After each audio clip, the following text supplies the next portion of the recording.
It's been a decent amount of time since I've done one of these. It's got to have been over a month at this point, right? Yeah, that's when I did the Halo 3 ODST one. Technically, I did one for Dragon Ball Super Superhero as well, but our good old friends over at Toei Animation decided that they were going to fuck that over, because of course they did. So, here we are now with another Dragon Ball movie, but it's a slightly older one, 9 years to be precise, with Battle of Gods. And I sound barely awake right now. That is because I'm having an allergy attack. So yeah, I'm doing this in the midst of an allergy. I tried to refrain from putting too much footage from the movie in the background, so Toei Animation does not fuck up my content once again. So let's get this on with. So Battle of Gods. Just to clarify, I am a total noob to this franchise, and Battle of Gods was chronologically the first movie I've seen. I haven't seen Z or GT or the original. I'm working my way through Super now. Do not kill me in the comments. It was Ryan's idea, not mine. Go after him, not me, please. But yeah, so the premise of of Battle of Gods is, well, this was the first appearance of fan favorite character Beerus. At least I think he is, considering he got into Fortnite.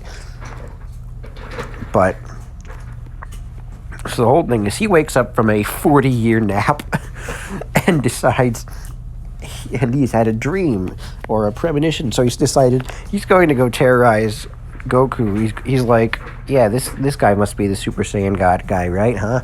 And when he doesn't go Super Saiyan God, he's like, well, if you don't become a Super Saiyan God, then I will blow up your entire planet. So then he chills on Earth with his assistant, Whis, and eats their food and crashes at Bulma's birthday party. And Bulma here is just like, oh, so he's just another guy. Side note, I find it absolutely hilarious how Beerus, a literal god of destruction, is terrified of Bulma in the later movies and Super. He's literally terrified of her wrath. But she is a regular mortal human, whilst he is a literal god. So yeah, he crashes there and starts eating ridiculous amounts of food, and Vegeta is consistently making a fool of himself in order to appease Beerus to keep him distracted so he doesn't blow up Earth. Eventually Goku shows up because he can, because Beerus knocked him unconscious after a little sparring match, and then he didn't wake up for ages while Beerus was chilling on Earth. So everyone else tries to attack Beerus. Gotenks, Vegeta, anyone else who can fight tries to fight Beerus. But even in Super Saiyan forms, they are no match for a literal god. Then Goku shows back up because of course he does. And then they summon Shenron. They're like, hey, teach us how to do the Super Saiyan God ritual thing.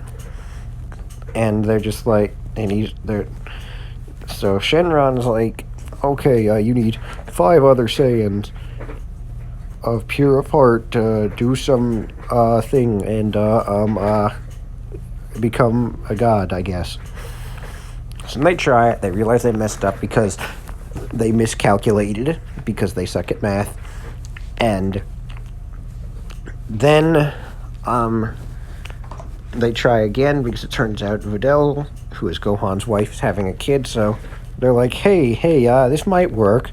So they're like, okay, let's try that then. They try it. It works. Goku's hair turns red, and then him and Beerus get into a brutal beatdown. And at some point, he stops being Super Saiyan because he stops being Super Saiyan God because the power runs out or something like that.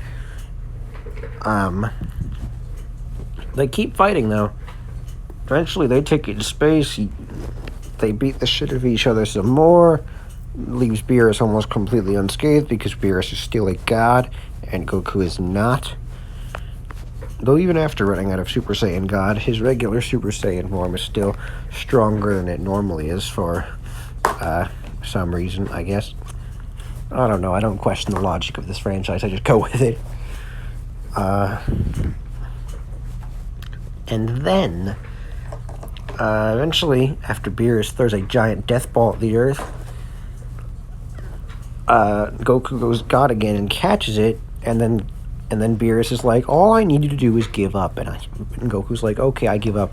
And then Goku gives up.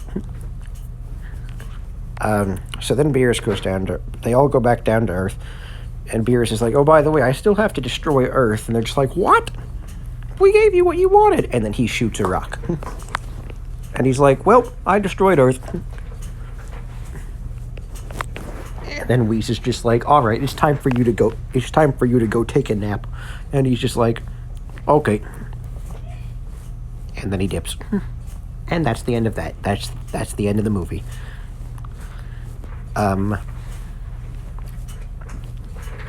It was entertaining enough for what it was. I still think it's the best of the 3 Dragon Ball movies I've seen. Granted, the only other 2 I've seen were Superhero and Resurrection F. Still haven't gotten to Broly yet. Though I do have a DVD copy of it, and I'm going to watch it on my new basement movie theater after I finish Super, the actual show. So not yet, but almost. And